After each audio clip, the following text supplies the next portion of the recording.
বাড়িতে কী করে 5 মিনিটসে তোমরা পিৎজা বানাতে পারবে সেটা আজকে চলো তোমাদের সাথে শেয়ার করব। তো আমি ফার্স্টে কিনে নিয়েছিলাম এখানে রেডিমেড যে পিৎজা ব্রেডগুলো হয় সেটা, তার উপরে দিয়ে দিয়েছি পিৎজা পাস্তা সস, সেটাকে ভালো করে স্প্রেড করে নিয়েছি।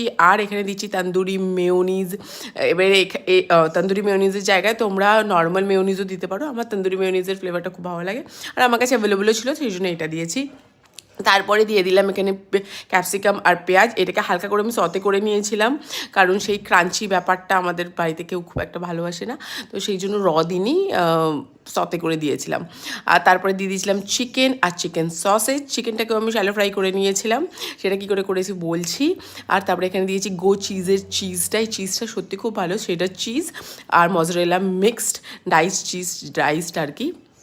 তো এটা দিয়ে দিলাম, দিয়ে সুন্দর করে অরিগ্যানো দিয়ে, যেটা ডমিনোজের অবভিয়াসলি বাঁচি রাখি আমরা সবাই, তো সেইটা দিয়ে সুন্দর করে ওভেনে ঢুকিয়ে দিলাম। তো চিকেনটা আমি কী করে বানিয়েছি সেটা বলে দিই। চিকেনটার মধ্যে কিচ্ছু দিইনি, জাস্ট চিকেনটা কিউব কিউব করে কেটে নিয়ে সুন্দর করে পেঁয়াজের রস, আদার রস, রসুনের রস আর একটু লেবুর রস দিয়ে মাখিয়ে রেখেছিলাম, দিয়ে ওটাকে গোলমরিচ আর নুন দিয়ে হালকা করে শ্যালো ফ্রাই করে নিয়েছি।